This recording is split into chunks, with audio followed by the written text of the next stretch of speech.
Welcome to A Photographer's Life, the channel that takes you behind the curtain into the world of professional architectural photography. Join us now for an episode with some of America's premier architectural photographers. Today's broadcast comes from a recent Zoom meeting of the Association of Independent Architectural Photographers. This discussion is led by AIAP Director Alan Blakely. We hope you enjoy the show. If you do, please let us know by liking this episode and subscribing to this channel. Now, on with the show.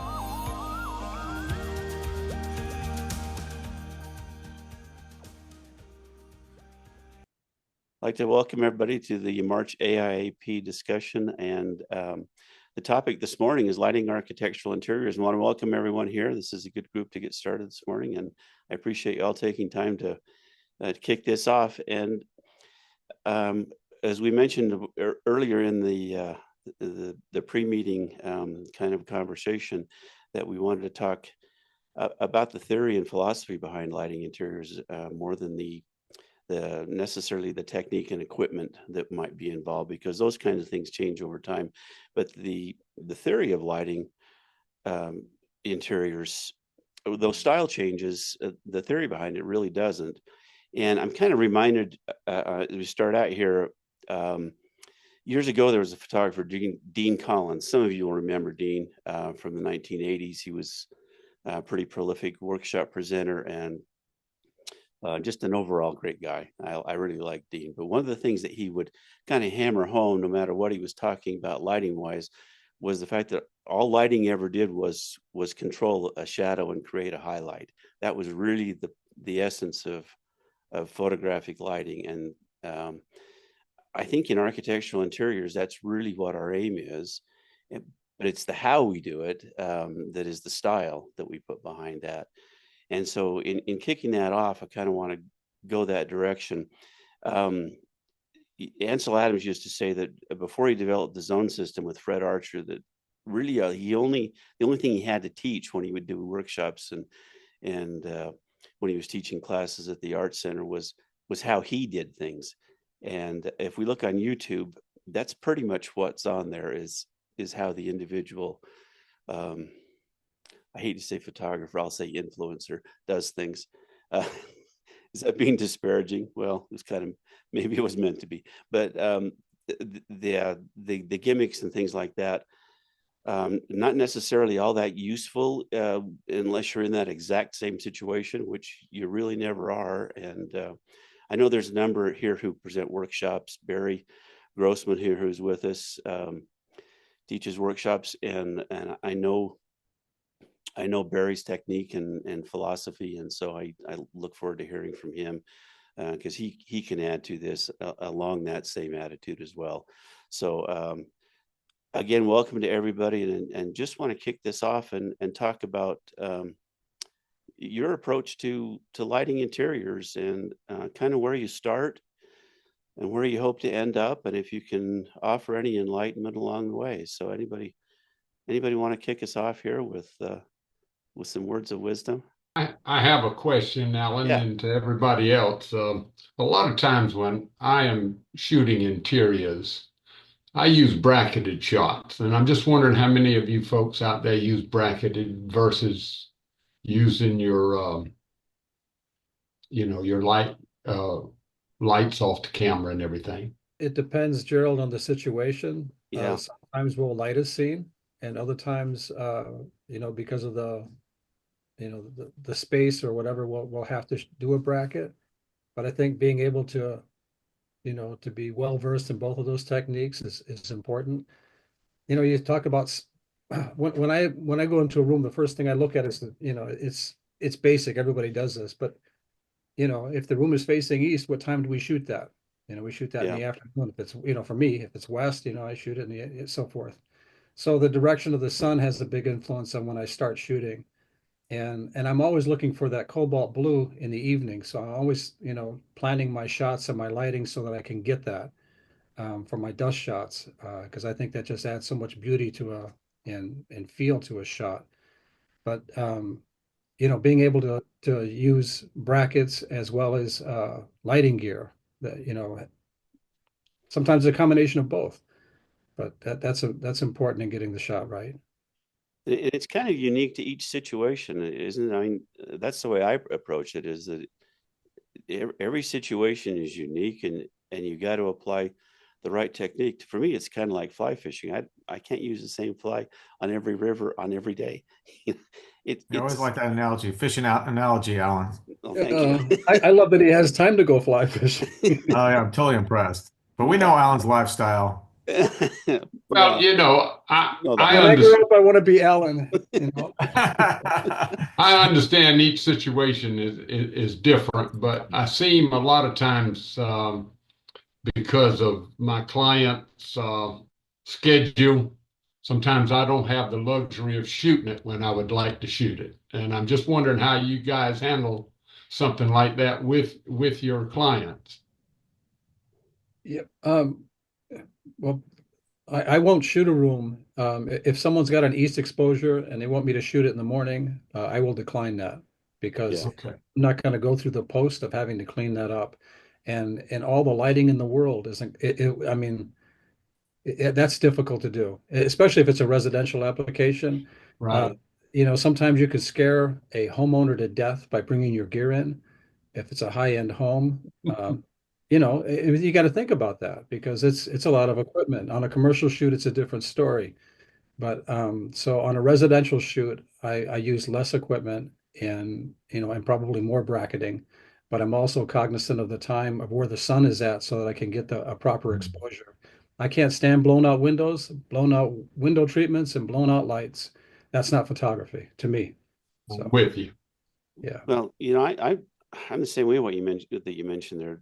I had a situation last week where I declined to do the shoot at the time that the client wanted to do it, just because I knew that the photography was not going to work.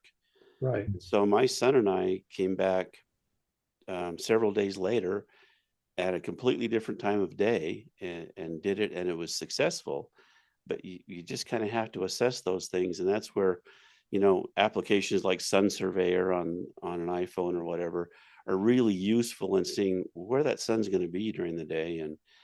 And then also, if you have the luxury of walking the space ahead of time, Mhm. and understanding what needs to happen in the space. And I mean, I don't miss the days of carrying a truckload of area lights to a location, and dichroic filters and all that kind of stuff to shoot on film, and then all the multiple exposures on a single sheet of film. I don't miss that at all, but you kind of have to have that same mindset, um, of what's it going to take to get it as right as possible, on the initial capture. Um, am I off base here? Is anybody? No, I don't, Alan, I agree with you completely. When someone calls us out for a shoot, that goes for all of us. We're the experts.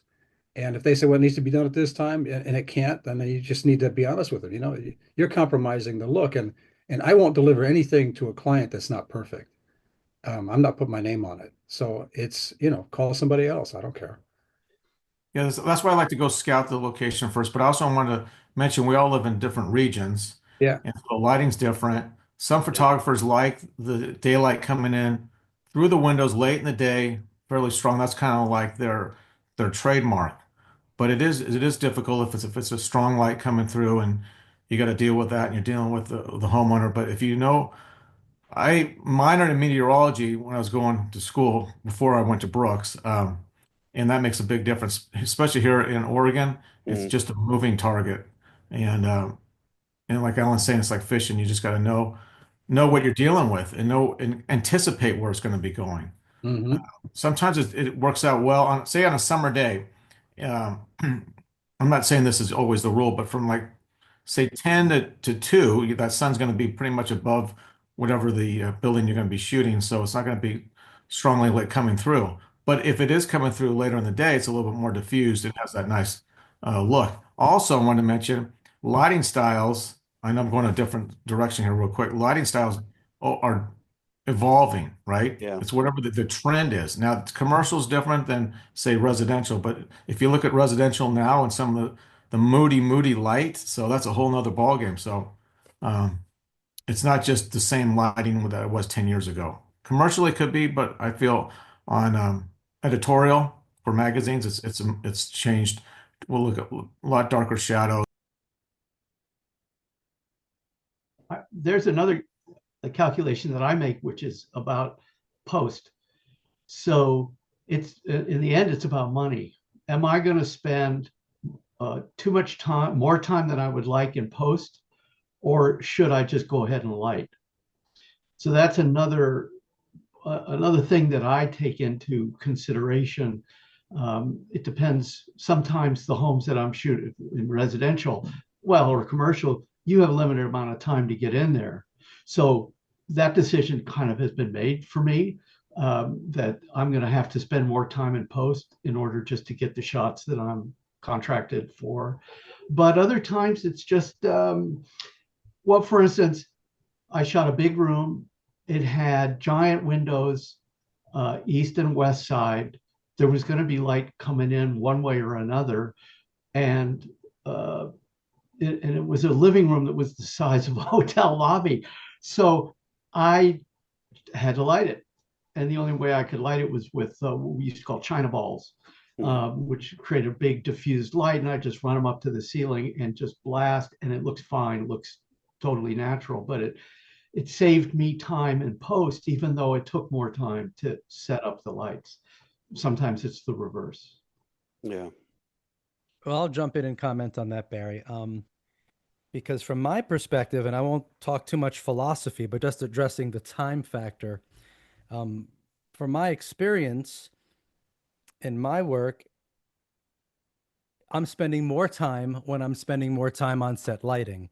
So for me, the simplicity of shooting without lights, and truthfully, that is rare for me, generally lends itself towards the simplicity of post-processing, because now I'm just dealing with one frame that I'm massaging, and I do all my work inside of Capture One these days. And it's a one frame kind of process and tweaking and perfecting and making it the way I want. And if I need to go to Photoshop for a little, retouching, I will. Whereas my lighting for me these days is more about light layering and shooting multiple layers.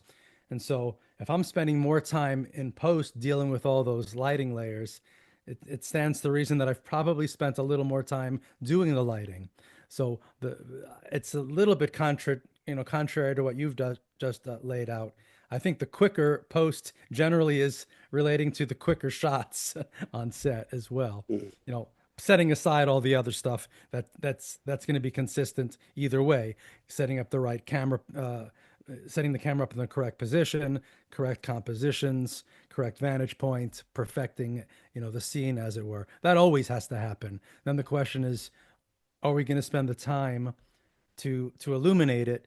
And I think that's more of a question of individual style as photographers. And certainly, I think David said that the styles have changed and that approach has changed, especially for residential work, and that most people, published at least seemingly, are not even employing lights at all. And a lot of the people that I'm mentoring these days are saying, I don't know how to light. I don't light. Why even light? Right? That's a bigger conversation that I'm hoping we could have, but I won't go too long. But just wanted to say that for me, shooting faster typically means less time in post, not the other way around. Well, the other part of that, another factor in all that too, is that there are people who think it's a rule that you never have the lights on in a room. I personally like having lights on in a room because I think it creates a little more I dynamic. just did a LinkedIn post on that. Turn the lights on. I can't. Yeah, but you look at these you look at AD Lux magazine, no lights on. No, I know. Because they don't know what they're doing. Well, I No, think that's the stuff. No, it's been like that for the last 10, 15 years. the For art direction. national The art direction. interior magazines that are worth it, yeah. no lights on. I shoot both ways if I think it's something that's going to end up in my portfolio, because I want to cover myself. So it does two things, though, for me. to have the lights on. One is it creates interest because particularly in the back of the photo, it draws the eye toward there. But it also creates problems because then you've got color temperature issues that you have to deal with. At that point, I'm also thinking about post, because the post, the way that I do it, and I'm thinking about that while I'm shooting, is I use a plugin, which we've talked about here. I know we're not supposed to talk equipment, but plugins are not really equipment. It's just, it's electrons. It's a different kind of a thing. Says Barry. And I use Infuse in Lightroom. And so I can take one photo and massage it at one color temperature and another photo that I'm going to blend at a different color temperature and put them together. And it looks more like it really looks to the human eye when I'm done with it. So, but that's also factoring in speed. How much effort is this going to be? Should I just set up some lights? That also goes into my decision making at the moment. I was just going to say, if my fee allows me to invest like the whole day in the shoot, I like to shoot every room in the interior of residential or commercial in the morning, and then shoot every room all over again in the afternoon. And I find that some rooms look spectacular with sun beating in them and hitting some of the nice things inside. And other rooms look a whole lot better with no sun coming in the windows. And oftentimes I'm surprised at which one in post looks the best. So I like to go around and shoot every room morning and every room afternoon if I have the time. Yeah, I would do that as long as they're paying for it. I mean, Yeah, that's what I'm saying. If I get a decent enough fee, I do that. Perfect world. But I was just going to chime in one more time on what Barry was talking about the color temperature concerns, about lights on versus lights off.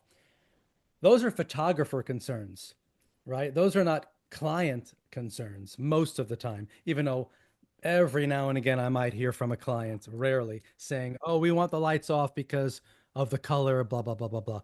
Most of the time that doesn't enter their minds. I think this is more of a stylistic approach, concern for them, whether they want the lights on or off, not a technical one. And it's interesting, I've even had some commercial clients who sell lighting, believe it or not, chandeliers, those, high-end lighting, sconces, things of that nature, where they want the lights off stylistically, because perhaps the light on is a distraction to the shape and the form of the light that they're not selling filaments, right? They're selling lighting. So it's an interesting, from a conceptual standpoint, and I scratch my head over this one. Well, wait a minute. I'm photographing chandeliers in this particular case for your catalog, but we're not turning them on. And they're like, yeah, we don't want them on. But this wasn't a technical reason. This was, a style reason. So I actually think it's kind of an interesting discussion that it should be more about a style and what helps the client's design, look better in the photographs, what sells their work more effectively, what keeps them on brand better, I suppose, whether we're shooting with lights on, lights off, and more kind of broadly, do we take time to illuminate the interiors for them? That's kind of, I think the artistry of illumination is what we're really talking about, and how often are photographers able to control, their tools in a way that doesn't distract from the design that we're taking pictures of. Because I think a lot of photographers are understand lighting and do it well from a technical perspective, but like David's saying, certainly for a decade, maybe more, the trend has been shoot it natural. And as a photographer, for me, I'd like to think I have a signature on my look, that things don't necessarily look natural. I need to walk that fine line of pleasing them and pleasing myself at the same time, right? Otherwise, why hire me, right? So I think that's kind of the philosophical challenge these days: is how much lighting should we be doing, and how much lighting can we do and still manage to deliver a look that our client wants. I think that's an important path to go down for just a little bit, Barry. And looking back, I shadowed a photographer on an AD shoot probably 35 years ago, or maybe 30 years ago. Anyway, and lighting styles were completely different then, and she basically overrode the entire lighting design in the home. It was her light, that was the style that was there. She introduced and created the lighting style there completely. And it had nothing whatever to do with what was existing in the home. And it was beautiful, but and the interior designer at the time, loved it and everything. And the magazine was very pleased with the situation, but you could not get away with that now. There is no way on earth that would happen now. And AD and the other magazines that David mentioned earlier, their editorial style has gone completely away from that. And so I like to think that I can contribute something, just like Barry was talking about, and I want to contribute that to the extent that I can and get away with it, and still have it look right for the client. And that's a hard one sometimes, because if I give him reality, if I just do it like a single capture of what the existing lighting is, that's not going to work. They're not going to be happy with that. It's not going to reproduce well, for one thing. And you look at the contrast gain in some of these magazines, even like AD or Lux or whatever, and the shadows are dumped off and the highlights are blown out. And for my mind, I don't want that. I don't want my name on that. So I'm going to massage that contrast range. And if I have to do it with lighting, that's one thing. But I think that's important, Alan. But the other thing is, I was thinking just, I last year I think we gained 5 or 6 new clients going back and reshooting because the previous photographer shot with the lights off and the images look dead. So I'm not talking about having the lights so strong that they overpower the image or distract from the No. scene. We have to be able to control that. Mhm. But having that balance, that's important. Yeah. One of my main clients that I've worked with for 10 years, about a month ago, said they would like all the lights off in the residential shots. And in Seattle, Washington, the light isn't always really strong outside to eliminate the space. So I've had to relearn really expanding the bracketing that I do, and I'm able to get what they like. But it's surprising to me because they won several awards with the old way I shot, and now they want this natural look. So I'm struggling with that a bit. Do they have a new marketing director? Yeah. So I work with a lot of interior designers, and lighting is such an important part of the design element. I mean, they want to showcase that because it affects the mood of the room, the ambience of the room, the whole feel, and to have the light off. My clients anyway, because like I said, I work majority with interior designers. They want them on. Say, would any of you guys ever deliver 2 versions of the shot with the lights on and then with the lights off? I don't. Depends who the client is, honestly. Like if it's a very specific, and that's a great question.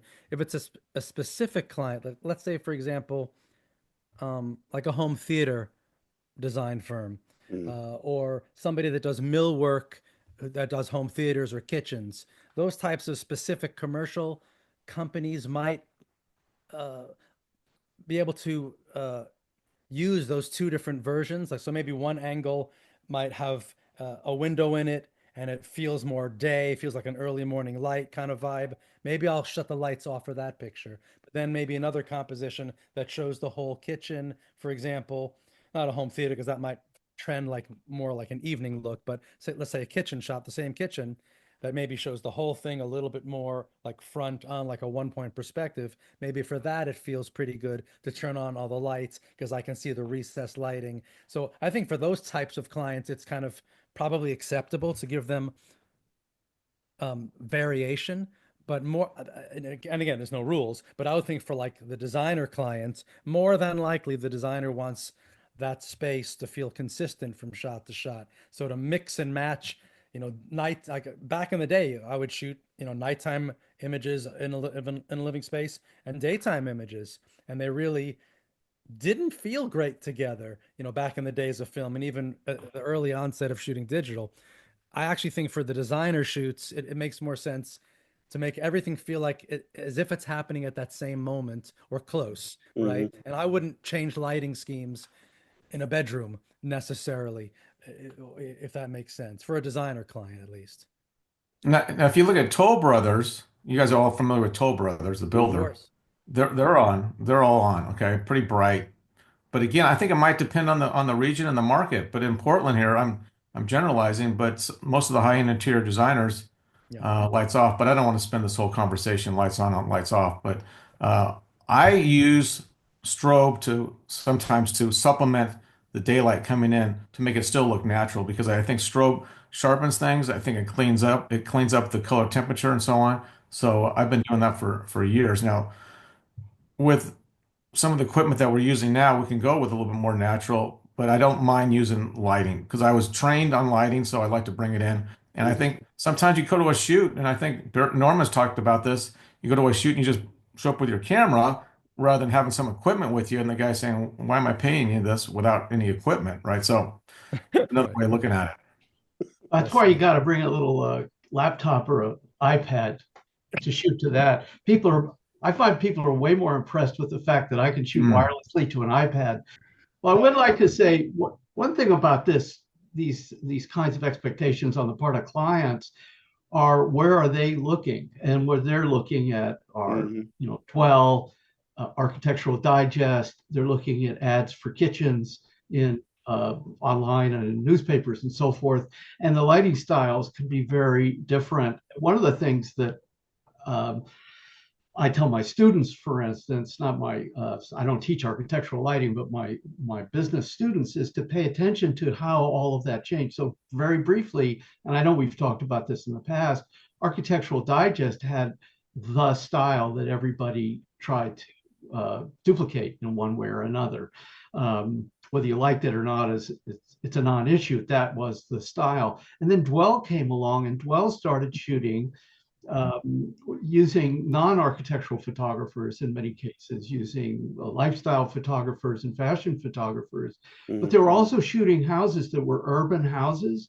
When you looked out the window, you saw potentially a really ugly house out there, not the attractive modern house that was brand new that this adorable young couple with their little puppy and small children, always in the photos.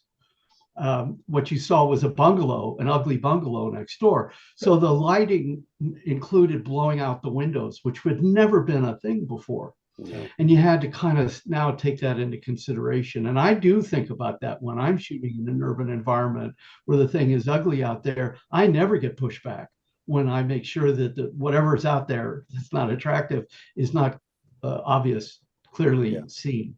So that's a kind of consideration to take in terms of lighting as well. Yeah, see, I wouldn't blow out the windows, Barry. I would change the scene. I mean, if it's that distracting or that hideous outside, I'm not going to compromise the interior look or the window treatments or the trim work or anything like that. Because if you blow it out, you lose those details. So I would just, for me personally, I would just change the scene. Well, I retain those details the way I do it. So yeah, I think you have to show the interior is what you're getting paid for. So right. You have to retain that, and it is possible to do it. It's just, sometimes it's frankly just a matter of getting out the burner Dodge brush and you just down it. I mean, yeah. But Barry, getting back to Dwell. Dwell is on its own spectrum over there. They got some pretty bizarre layouts, and it's like I said, it's more editorial. You compare AD with Dwell, and Dwell is just sometimes they kind of push that envelope a little bit, to me, a little bit past, but I subscribe to Dwell, and I like to see different photographers from around the world that contribute.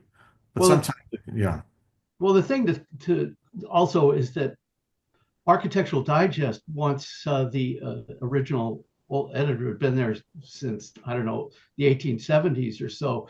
When I may be exaggerating slightly, when she left, they started looking more like Dwell. And then Dwell their photography in some respects started looking more like Architectural Digest. So now it's really become a much more free-for-all. There are magazines that have kind of looks and so forth, and you see certain kitchen appliance ads, which always include kitchens, of course, kitchen cabinets. They look different too. So it's really just a bit of what do we like as photographers, and we get hired in part because the client likes our take on things, whether it is matching what Dwell does or Architectural Digest or Sub-Zero Kitchens, whatever. So those are all things that you sort of take into consideration as well. It's just knowledge about what the looks are that are out there. And I just want to kind of interject here that I think editorial look is one thing in and of itself, but most of the people that we work for are not going to be editorial clients, and mostly because we don't make any money on them. But the commercial clients, they aren't necessarily going to want to have that kind of a look. That's been my experience anyway, and I suspect from what I see in the advertising in magazines that's not what manufacturers and other people want as well. I see stuff in AD and I think, how did this guy get hired? I couldn't get away with this. My local interior designer would not put up with this. How did this get published? And so I just think that there's a more polished style that we're held to for most of the work that we do, particularly commercial work. Yeah, and so I work for a lot of manufacturers of different things, architectural products and furniture and those kinds of things, and they want a very polished style. And Barry Grossman does workshops where it's a very polished, deliberate style, and it's not what you'd see in an editorial piece necessarily in AD or Dwell or something like that. But to me, it is such a much more elevated look that that's what I think the industry should be aspiring to, not this. Yeah, I can get away with this kind of thing by not using any lighting and not doing any processing and that kind of stuff. I've been doing this for 30 plus years. And so I certainly in the film days went and lit everything. And, also in my background, father and grandfather both being architects. And what I didn't like in the film days was we created our own lighting and our own environment, which was something that the architect should have considered in their design of the space. Now, I will say this has a little bit to do with clientele, and most of my clients are architects, and in the commercial world, it can be different. We did work for American Express, and when we did the work for American Express, we certainly went in and lit things.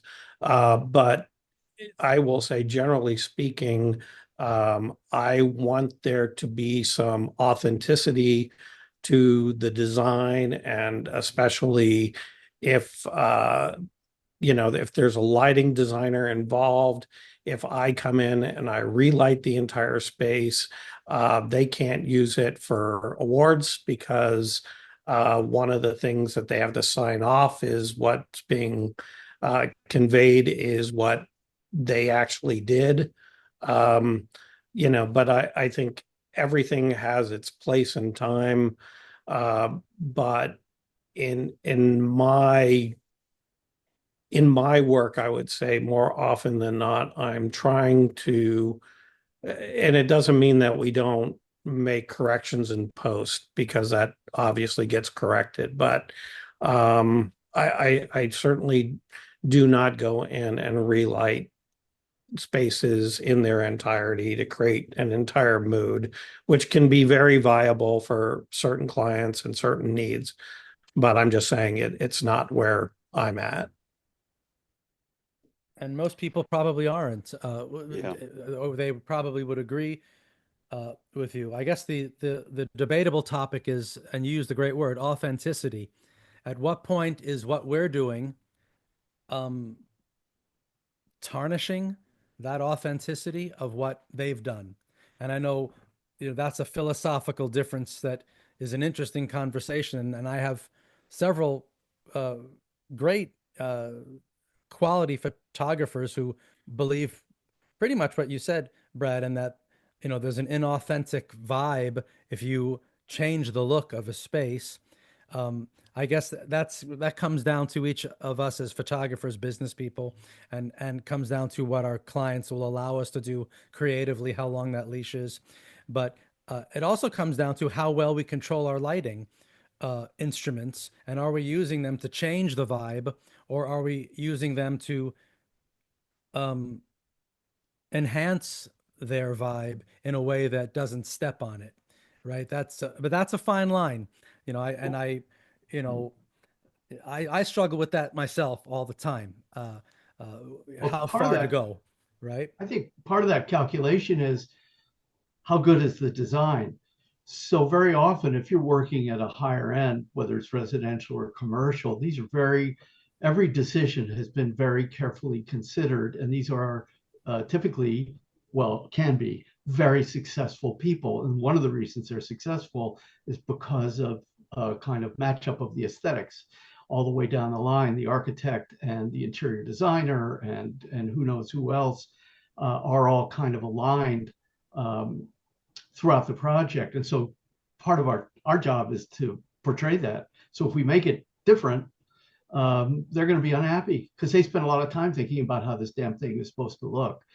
That's partly I've come to that because I've learned not to argue with the architects too extensively when they tell me where they want the camera to be put.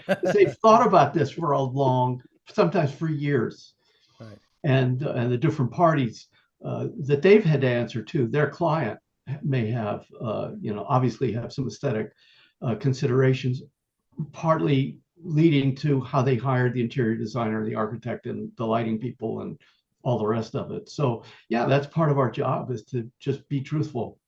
But it's still, we're not journalists, and as the saying goes, the map is not the territory. So you just do the best you can to make it look the way they expect it to look. Right. But Barry, the one thing I would, to a degree, disagree with you on part of that, a small part. I mean, there is, in fact, I've gone so far as to say, please don't send that to me. Anytime a client wants me to send me a bunch of floor plans with a bunch of carrots in the corners and whatever, I'm like, let me know the spaces we need to capture. But you're paying me to go in there and capture the spaces. And I know and what the furniture is and everything, what's going to be the angle on that space. Probably, could be where that little arrow or that carrot is, but more likely until I'm in that space and can see what's in that space and see what the lighting in that space is. There's so many things that impact how a space can be conveyed and how you want to convey it, that sometimes I can't tell you how many times I've gone into a space and the architect says the shot is from here, and I'm like, no, the shot is from over here, and they say, no, the shot is from here, and I say, okay, we'll do it both ways. We'll shoot it from there, we're going to shoot it from over here, and then you'll see, because we understand how the camera also interprets a space, where the architect only understands how the eye interprets a space. Oh no, I agree with you entirely, and that's my strategy also. If they're really insistent, I will shoot it both ways, even though I know I'm right. Every now and then I'm wrong. I'm as perfect as all of us, so we don't make too many mistakes, none of us. But but I do shoot it both ways, and one of the advantages to showing people on a laptop or an iPad is they get it on the spot, and the temperature goes down. and that's great. But no, I'm totally in agreement with you, Brad. Yeah, I agree with that 100% too. And I think, Barry, you've talked about this in some of your seminars before. Composition, I mean, you can teach anybody technical things on how to light and how to run cameras. Composition, that's something, I mean, that makes the photographer, and a photographer should walk into a space and intuitively know the best compositions. It's very personal. I That's the want to personal aspect It of is it. personal, yeah, but that does I make want to it. wholeheartedly agree with Brad.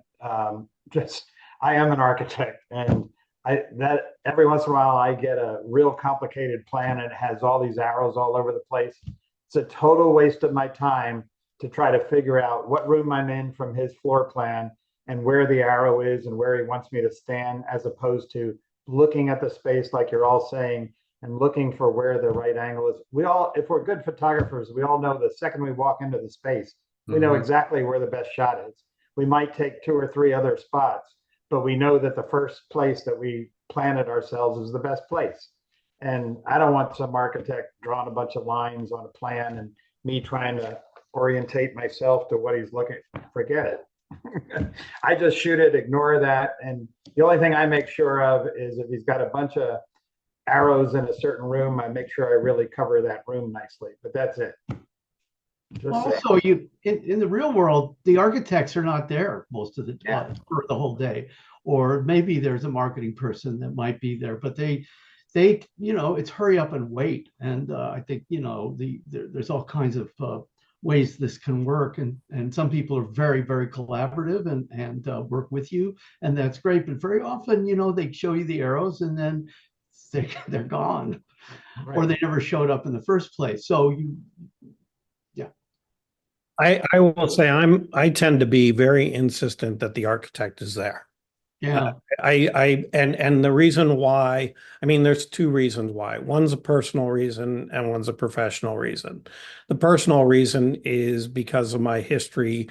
I enjoy the collaboration with the architect, and I feel I can be a better storyteller of being able to tell their story if I better understand their design. And being able to understand their design is being able to have them there to articulate that to me as we're shooting and make sure that the images are conveying the story that they need to tell, so that they can then at a later date be able to use those images in a presentation or whatever to articulate that project. From a professional side, I have said way too many times in my career, I'm a photographer. I'm not a mind reader. And I am not going to go back to a project because we didn't capture something in a certain way that somebody wanted because they couldn't take time out of their day to be there. No, there's nothing better than having them there. I agree. I want to go back to what Brad was talking about earlier, just kind of to maybe bring this discussion around kind of full circle where I started. Brad talked about, being authentic to the space and shooting in a way where we're not creating something that wasn't there originally, and respecting the design and things like that. And to me, that again speaks to the fact of controlling the lighting situation that's there, the contrast range, and making that something that we can actually capture, because typically it's a range that we cannot capture. Our eyes see it one way and it looks great to the architect or the interior designer and something, but we may have to supplement that. And Barry spoke to this as well. I just wanted to mention an experience I had a couple of days ago. I had a real estate photographer shadow me that was the wife of the project manager for a project I was shooting. And I meter things. I mean, I still have a meter. And so I took out my spot meter, and this is where I start when I do a shoot, was with my spot meter. And I wanted to see what the contrast range was for the scene. And this photographer had never seen a spot meter before. And the whole concept was just so foreign that I was considering, what the contrast range was of the scene. And I tried to explain that I'm trying to see what I need to do compress that range so that what I have on, as a finished photograph looks like what we're seeing standing here. And I think that's, maybe I'm wrong, Brad, but I think that's kind of what you're talking about. In about, and obviously we're going to stand in the right place. Like Ansel Adams said, that the good photograph is just knowing where to stand. And I think that's kind of what we're trying to do. But we need to have control over those, and that may be lighting, it may not be lighting, it may be bracketing, it may be, grip equipment. It may be that I drag out that 7-foot umbrella and make it look like a window light or something like that, or put it outside the building through the window to whatever.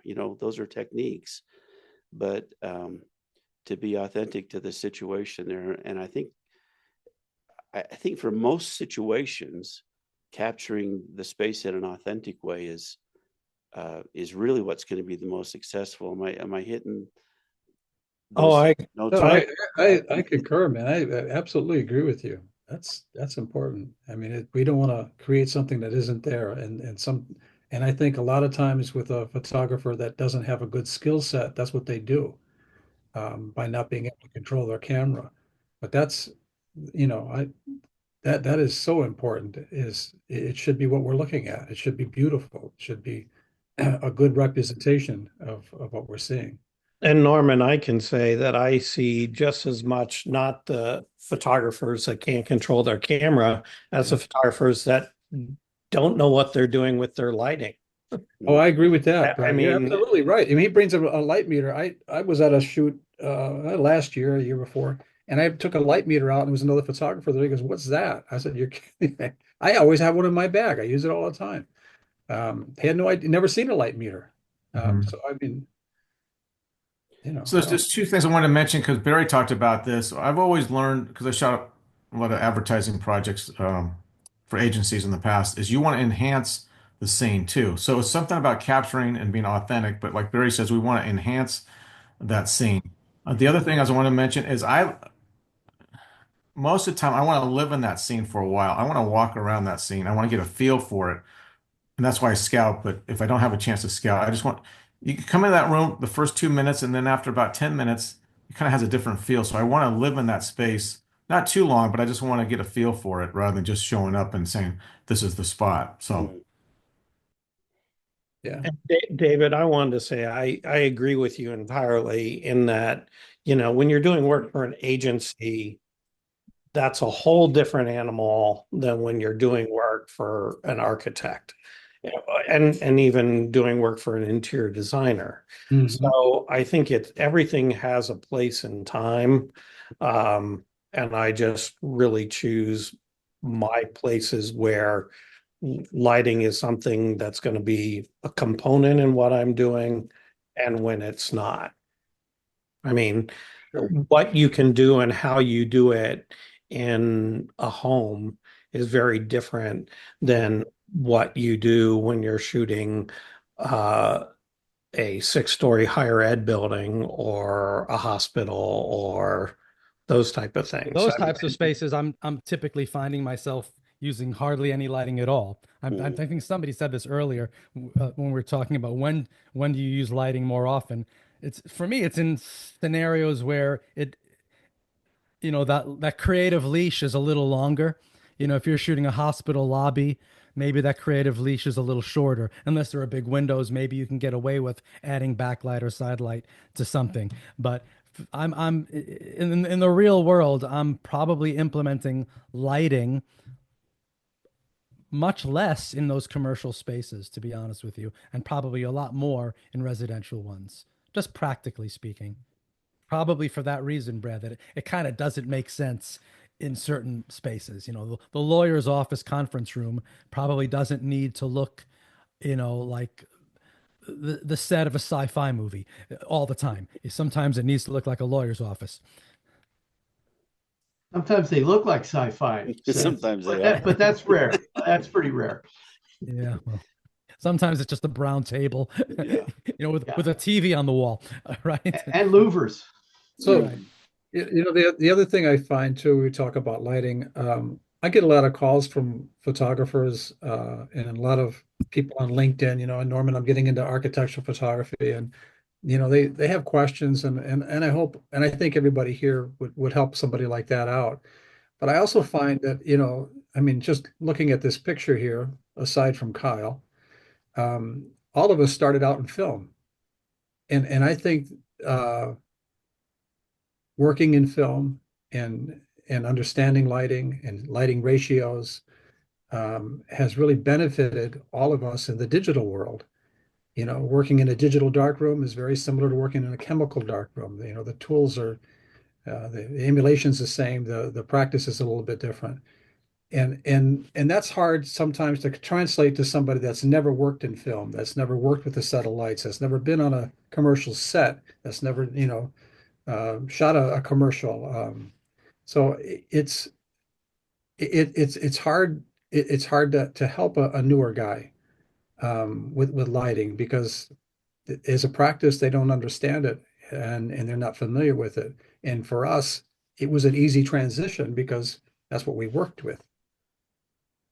It's interesting. I will say along those lines of having worked in film and shot 4x5 for 17 years, that, I've worked with art directors that have said to me that I would rather work with someone who first worked in film than somebody who only worked in the digital world.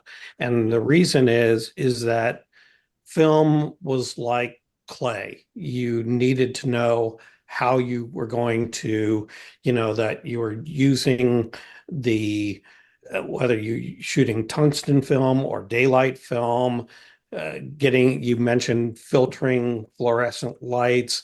You needed to know, you need to have a vision so that you could craft your image. Yeah. And the problem is with people who've only had digital, whatever pops up on the back of the camera, there's the belief that that is the end product. And therefore, having that vision and knowing how to craft that vision is what is lacking, and something that I'm glad that I shot film for as long as I did to help me get to that point. Yeah, really well said, Brett. And to speak kind of back to what Norman was saying, I think there's an element of pre-visualization that kind of differentiates those doing this at the highest level from those that aren't. That we see something maybe that other people aren't practiced enough to see yet, and so we know where we want to be and how to get there, rather than the back of the camera is the end result, and that's where we end up. So well, also along sometimes lighting is done by bracketing. Sure. So that, it should, but even so, it should still look the way it should look natural, whether you have lit or not. So, in the end, it's lighting or not lighting, all the things that we've talked about here. But in the end, the picture's got to be a good looking picture. Yeah. And the idea that I think one of the hallmarks, I hate to go back to, well, I don't hate, but I think it's important to go back to thinking about Architectural Digest 30, 40 years ago. Those photos looked lit, as like you were saying, Alan. That was part of the desire. Yeah. And that bled directly into all kinds of other photography, including commercial advertising. So, anyway, I don't really have anything more to say than that, but it's becomes a matter of taste in a certain respect. So along those lines, Barry, when and like I said, I hope everybody does this. When someone reaches out to a young photographer and they need help with something, there's plenty of work for everybody. So I'm not ever worried about losing work, or who cares? Plenty of work. Really helping them out. I mean, and that goes back in 2000 when I was shooting models. A guy walks through my studio door and says, "I want you to photograph some houses for me," a builder. I didn't know anything about it. I got a hold of Alan I emailed him, hey, how do I do this? He sends me pages and pages and pages of stuff of what to do, how to set the camera up, and that's how I got started. But his help is the reason I always remember that, because if someone asks me something, I'm going to take the time and educate them. And I think it's important. I'd like to see a lot more, young guys here in the AIAP shooting. And I think that, if we help them, if we mentor them, it just brings everything up a level. Mhm. It's, I think that's beneficial for all of us, including them. Thanks, Norm. I appreciate that. I We agree. used to be young, Norman. Yeah. What do you mean used to be? Yeah, I was young, man, 40 years ago, uh, but I didn't know Ellen. He didn't know me. Man, I'm telling you, Alan's an he amazing took the resource. time. I still have the pages he sent me. It's also, it feels good to, have a little bit of experience that you can share with other people. You're not trying to make them clones. You're trying to inspire them to experiment a little. Yeah. I want to add on to something that the other Barry said, which is when you teach, if you're a good teacher, Mhm. it kind of behooves you to know what you're talking about. And so it has upped my game in lots of ways, from marketing to digital workflow. If I'm going to open my mouth and make suggestions about act like a mentor in some fashion, I better know what I'm doing and better know what I'm talking about, which forces one also to pay attention to what's going on in the world around you, so that some people, they just have their track that they go down. But there's so many different ways to do things, and there's so many different situations that we all find ourselves in, that the broader experience you have, one of the ways you get that experience is by looking around at the world around you, the Mhm. better teacher you would be. And hopefully you pass that on. So I'm nowhere close to being a young man, but I'm a young photographer. And the wisdom I get from all you guys is amazing. And I can't imagine why there aren't a bunch of young men and women on a call like this. I every Yeah. session we've had, I've taken notes like this, Yeah, and well, I I do study too. them afterwards, and I learn from you guys. And it's amazing the wisdom that you are sharing, and it's nuts for somebody young not to Glenn, take I advantage. share that same thing with other people. The photographers. I tell them, hey, join the AIAP. Here you go. I send them the link, and I just Monday I had a guy come back. He goes, "You got to pay for this?" I'm like, "Are you kidding me?" I said, "It's peanuts. It's pocket change. What are you talking about? You got to yeah, pay for this." There's yeah. just, but you're right. The education, and iron sharpens iron. We get that. I learn things from you guys all the time. Every time we sit here and talk, I learn something. Yeah. And, But and I've been but look doing at how this. many I've been doing people this for have 30 years. So look at how many people have paid and are members, but they're yeah, not here on this call. Mhm. I mean, yeah, they've I don't get already that paid the either. money. I They're find not that here. interesting too. Every time you guys talk, I learn something new, Yeah, I think we do. and it's just great. Yeah, and Well, and it, I haven't and been doing this that long either. I mean, 20, 21, 22 years. I had another career before I did this. yeah, So it was in the building trade. So I'm still around buildings all the time. But yeah, There- without the help of other people, I would be, yeah, I don't know, I'd be a kitchen designer yeah. and, well, that's and drinking There, too there are much. worse things.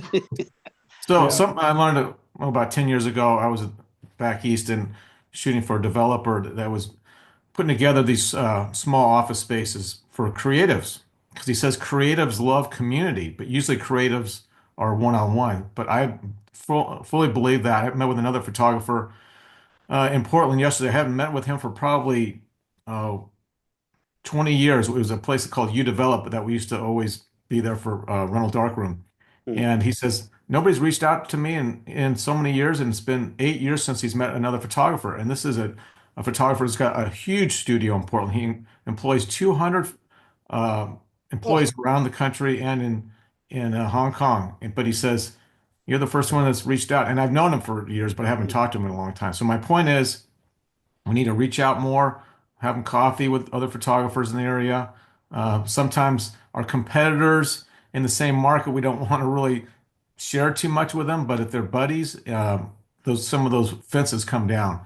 And I'm a true believer in having a community with other photographers, and I appreciate all your guys' time, valuable time, to be on these calls.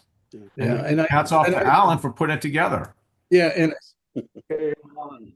and Barry Grossman, I've seen a lot of your videos, and um, you're a patient T-shirt. I could never do what you do, which was why I could never do it. But a lot of times Barry will be setting up a shot and he's talking, and and I'm looking, I'm like, man, I wouldn't do it like that at all.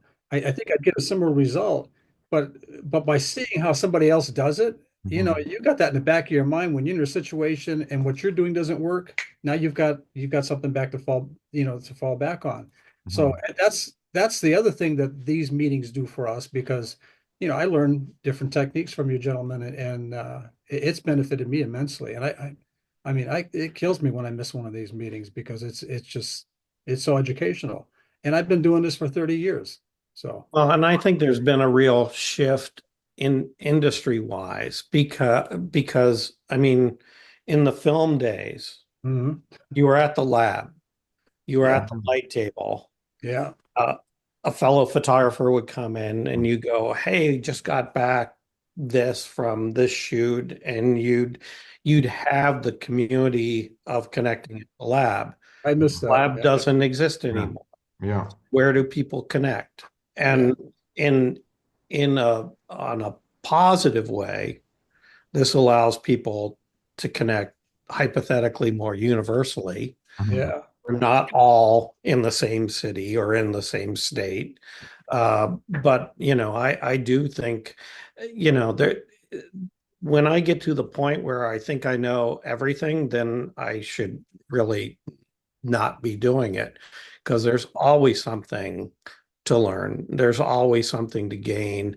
I can't tell you how many times I've picked up a little thing here, a little thing there, that's made me ever so slightly better of a photographer. So you've always got to be open to growing. Yeah, the thing I love about photography is every job that I go to is different. None of them are ever the same. So I'm learning something while I'm on the set, or if I'm shooting real estate, I learn something different because the lighting is different and everything else. So for me, listening to you guys, which all have a lot more experience than I do, even though I may look a little old, but it's not much I can do about that. But but I'll tell you, I started my photography, believe it or not, when I was in the Navy. I worked in the intelligence field and spent my time hanging off the side of a patrol boat, taking pictures of ships and different interesting things. And that's how I got to where I am today.